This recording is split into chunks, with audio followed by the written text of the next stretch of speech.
नमस्कार। मैं वी के शास्त्री अपने चैनल के माध्यम से आप सभी दर्शकों का बहुत बहुत स्वागत करता हूं। जुलाई, अगस्त, सितंबर 2024 ये 11 घटनाएं तो घटित होकर ही रहेंगी। जी हाँ, आज के वीडियो में हम बात करेंगे उन 11 घटनाओं के बारे में जो जुलाई, अगस्त और सितंबर में घटित होकर ही रहेंगे। हमारे जीवन में कोई भी घटना तभी घटित होती है जब उस घटना से संबंधित योग हमारी गोचर कुंडली में बनता है। आप नौकरी के लिए प्रयासरत हैं, लेकिन नौकरी तभी मिलेगी जब ग्रहों का गोचर नौकरी का योग बनाएंगे। साथ ही नौकरी का योग बनाने वाले ग्रह आपकी जन्म कुंडली में भी मजबूत स्थिति में होंगे। विवाह के इच्छुक हैं, संतान प्राप्ति की इच्छा है, लेकिन आपके विवाह की इच्छा तभी पूरी होगी, संतान प्राप्ति की इच्छा तभी पूरी होगी जब गोचर में ग्रह उस तरह का योग बनाएंगे।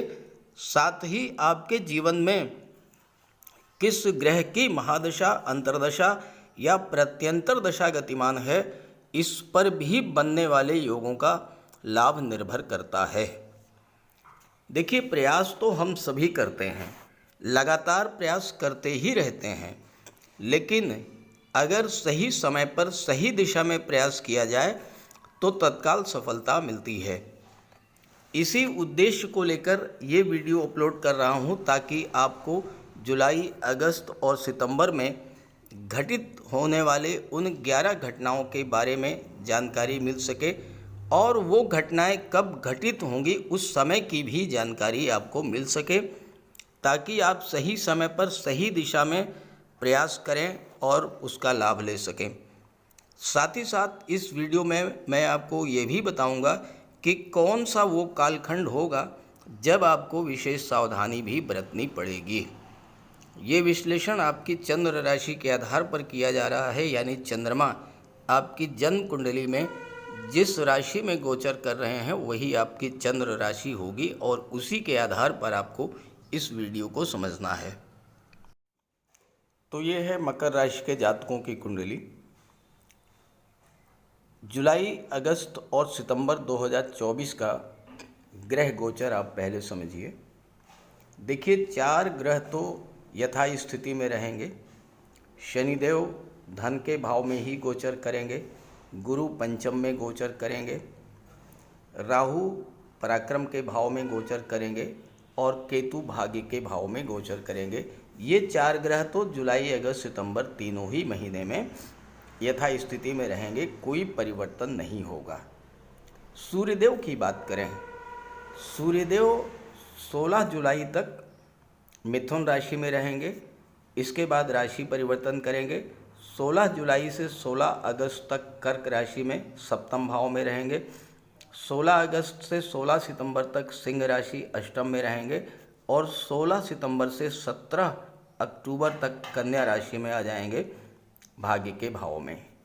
शुक्र की बात करें तो शुक्र 7 जुलाई से 31 जुलाई तक सप्तम भाव में रहेंगे कर्क राशि में। इसके बाद 31 जुलाई से 25 अगस्त तक सिंह राशि में अष्टम भाव में और 25 अगस्त से 18 सितंबर तक कन्या राशि में और इसके बाद 18 सितंबर को तुला राशि में यहाँ पर आएंगे और यहाँ पर शुक्र मालव्य राजयोग बनाएंगे। बुध की बात करें तो बुध 19 जुलाई तक तो कर्क राशि में रहेंगे और यहाँ शुक्र बुध का लक्ष्मी नारायण योग बनेगा। सूर्य और बुध का बुधादित्य राजयोग बनेगा। इसके बाद 19 जुलाई से 22 अगस्त तक बुध वक्री अवस्था में गोचर करेंगे सिंह राशि में अष्टम भाव में और पुनः 22 अगस्त को कर्क राशि में वापस आ जाएंगे और इसके बाद 4 सितंबर को फिर से सिंह राशि में अष्टम भाव में। तो बुध का गोचर सप्तम और अष्टम भाव में ही रहेगा। जहाँ तक मंगल की बात है, मंगल 12 जुलाई तक तो चतुर्थ भाव में रहेंगे स्वराशि में और यहाँ पर रोचक राजयोग बनाएंगे इसके बाद मंगल 12 जुलाई से 26 अगस्त तक वृषभ राशि में पंचम भाव में गोचर करेंगे और 26 अगस्त से 20 अक्टूबर तक मिथुन राशि में छठे भाव में ये ग्रहों का गोचर रहेगा। अब इसी ग्रह गोचर के आधार पर मैं आपको बताऊंगा कि कौन कौन सी घटनाएं कब कब घटित होंगी। पहली घटना, पहली भविष्यवाणी का संबंध आपकी आर्थिक स्थिति से है। धन भाव के स्वामी शनि हैं और धन के भाव में ही गोचर कर रहे हैं, लेकिन शनि वक्री हैं। तो शनि तो तीनों माह आपको धन प्रदान करेंगे, लेकिन चूंकि वक्री हैं इसलिए धन प्राप्ति की गति धीमी होगी, धीरे धीरे ही आपको धन की प्राप्ति होगी। लेकिन इसका एक विशेष योग भी बनेगा। 31 जुलाई से लेकर के और 25 अगस्त तक इस गोचर काल में शुक्र अष्टम भाव में आ जाएंगे, वीनस 8th हाउस में आ जाएंगे। शुक्र और शनि का समसप्तक योग बनेगा, दो प्रबल मित्रों का समसप्तक योग बनेगा। तो शनि को बल मिलेगा और शुक्र को भी बल मिलेगा।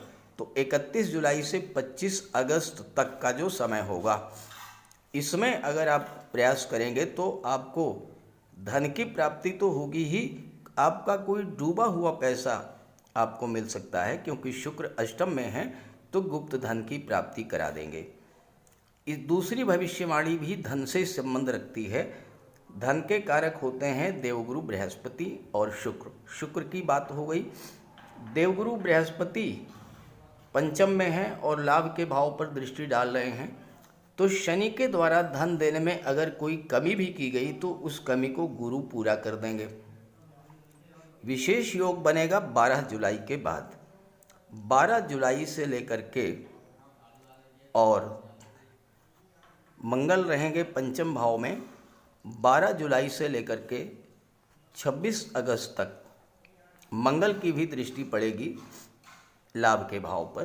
तो गुरु और मंगल का डबल ट्रांजिट 11वें भाव पर पड़ेगा। तो 12 जुलाई से 26 अगस्त तक अगर आप धन प्राप्ति के लिए प्रयास करेंगे, आपको विशेष सफलता मिलेगी। तीसरी घटना, तीसरी भविष्यवाणी आपके भाग्य से संबंध रखती है। भाग्य के स्वामी बुध हैं और बुध लगातार राशि परिवर्तन करेंगे जुलाई, अगस्त, सितंबर में। सप्तम में हैं, 19 जुलाई को आ जाएंगे अष्टम में, वक्री में हैं और पुनः सप्तम में ही आ जाएंगे। तो भाग्य का अप डाउन लगा रहेगा, उठा पटक लगी रहेगी, उतार चढ़ाव रहेगा। भाग्य का जितना साथ आपको मिलना चाहिए लेकिन उतना नहीं मिल पाएगा। लेकिन 22 अगस्त से लेकर के और 4 सितंबर का जो समय होगा, 22 अगस्त से 4 सितंबर बुध अकेले होंगे कर्क राशि में, केंद्र के भाव में होंगे और इस समय आपका भाग्य प्रबल होगा। इसके अलावा सूर्य कन्या राशि में आ जाएंगे 16 सितंबर से लेकर के और 17 अक्टूबर तक। तो 16 सितंबर से पूरा सितंबर का महीना सूर्य भाग्य के भाव में रहेंगे, सूर्य भाग्य को चमका देंगे। तो एक तरह से 22 अगस्त के बाद से आपका भाग्य चमकना शुरू हो जाएगा। इसके पहले भाग्य का उतना साथ आपको नहीं मिलेगा जितना कि मिलना चाहिए। चौथी और पांचवी भविष्यवाणी का संबंध आपकी शिक्षा और नौकरी से है। देखिए, शिक्षा के कारक हैं देवगुरु और तीनों ही माह पंचम भाव में ही रहेंगे। तो शिक्षा की दृष्टि से छात्रों के लिए ये समय बहुत अच्छा रहेगा। जहाँ तक नौकरी की बात है, जो जातक शासन प्रशासन आईएएस आईपीएस सिविल सर्विसेज में जाना चाहते हैं, जो जातक किसी भी विदेशी कंपनी मल्टीनेशनल कंपनी में मैनेजमेंट के क्षेत्र में जाना चाहते हैं, किसी उच्च पद पर जाना चाहते हैं, उनके लिए 16 जुलाई तक का समय बहुत महत्वपूर्ण है। 16 जुलाई तक सूर्य छठे भाव में रहेंगे और सूर्य जब छठे भाव में होते हैं तो नौकरी का प्रबल योग बनता है और सूर्य की दृष्टि विदेश के भाव पर पड़ेगी तो विदेशों में भी नौकरी का योग आपके लिए बनेगा।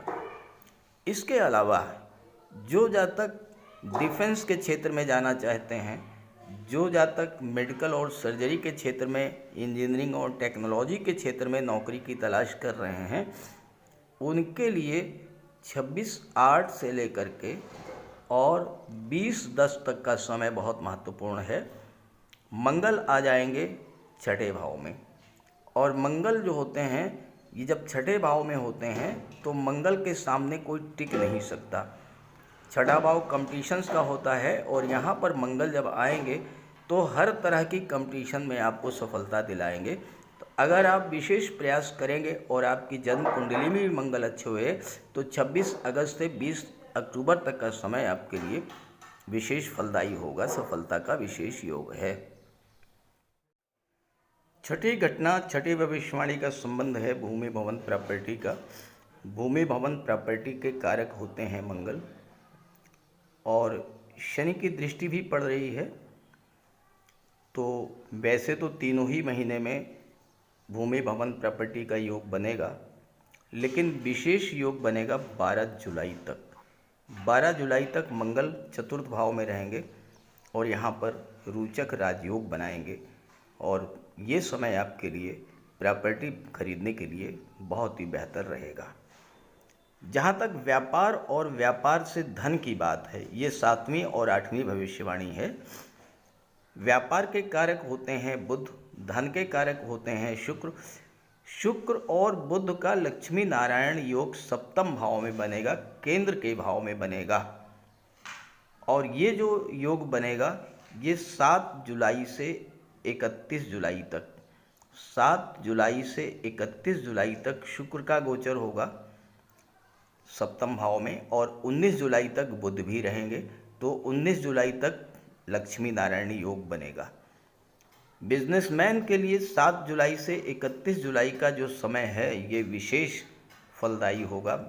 बिजनेस में अगर अप डाउन्स बना हुआ था, उतार चढ़ाव की स्थिति बनी हुई थी, वो दूर होगी।